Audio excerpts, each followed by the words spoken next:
Berita tentang bos besar pemilik perusahaan Future of Company yang akan mengadakan rapat umum sekaligus untuk memperkenalkan dirinya di depan para staf perusahaan membuat gempar para pengusaha kecil baik di Star Hill, Metro City, ataupun Country Home.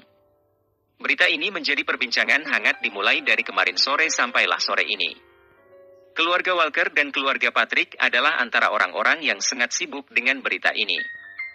Bahkan keluarga Patrick lebih awal telah mengirim beberapa mata-mata untuk mengintai pertemuan itu. Jika bernasib baik, maka mereka akan bisa mencuri beberapa foto dari bos besar perusahaan FOC itu dan memberikan kepada Robin. Keluarga Walker juga tidak mau ketinggalan.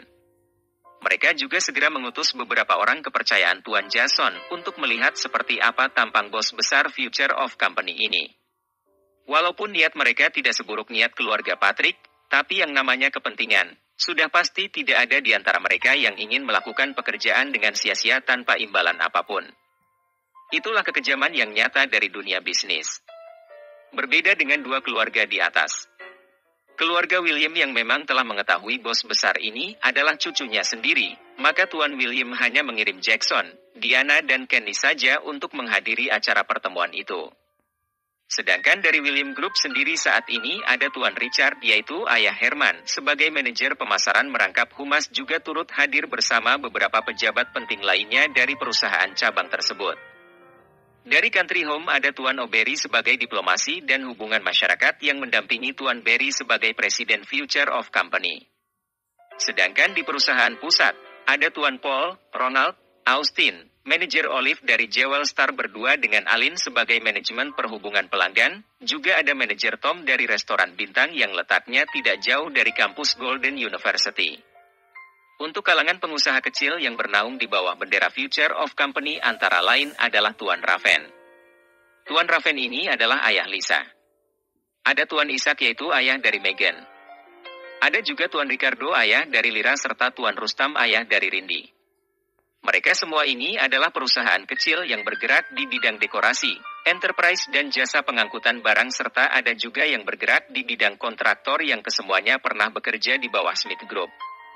Pada waktu perusahaan Smith Group telah diambil alih oleh perusahaan Future of Company, maka ketika mengetahui bahwa bos besar di perusahaan itu sedang mengadakan pertemuan dengan seluruh jajaran staf, investor dan kontraktor, maka mereka sangat menyambut gembira berita ini.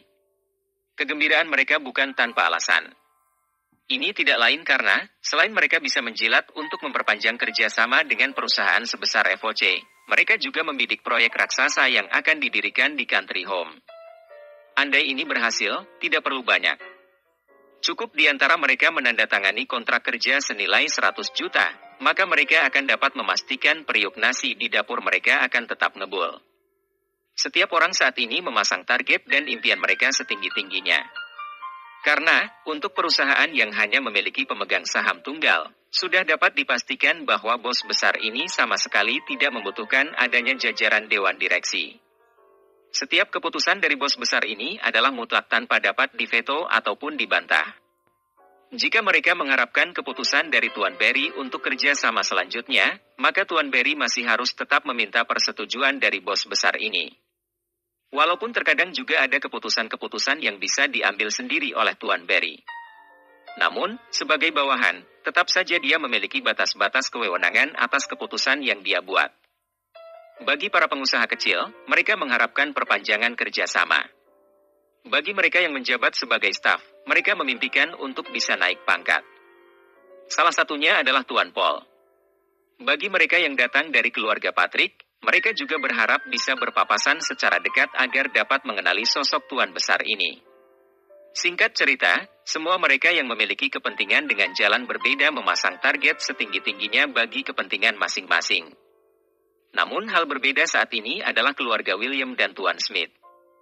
Jackson sekeluarga saat ini kecuali Diana, sangat menginginkan agar FOC ini bisa membawa kemajuan bagi perusahaan.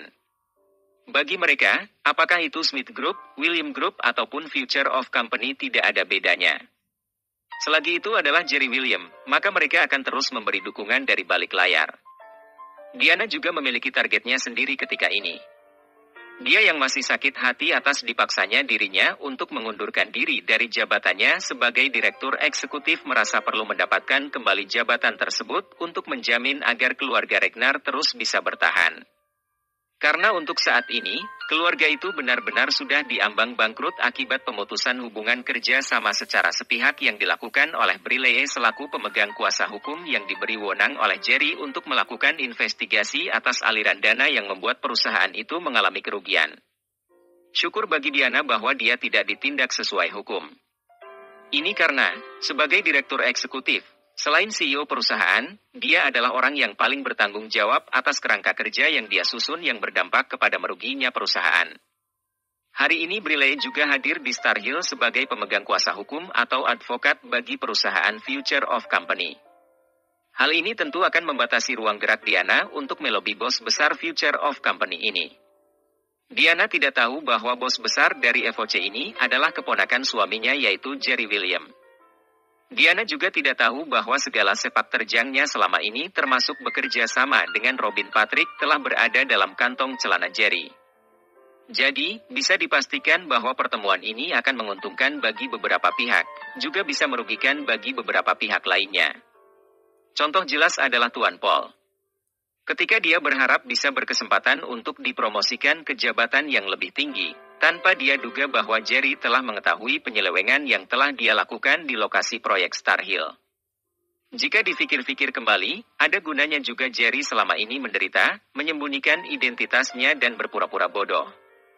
Semua ini dia lakukan untuk menganalisa siapa saja yang bisa dipertahankan dan siapa saja yang harus dia singkirkan dari perusahaan.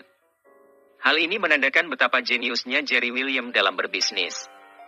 Baginya, dia akan membiarkan dirinya terlebih dahulu disakiti, dihina, dipandang sebelah mata sebelum memberikan pukulan telak.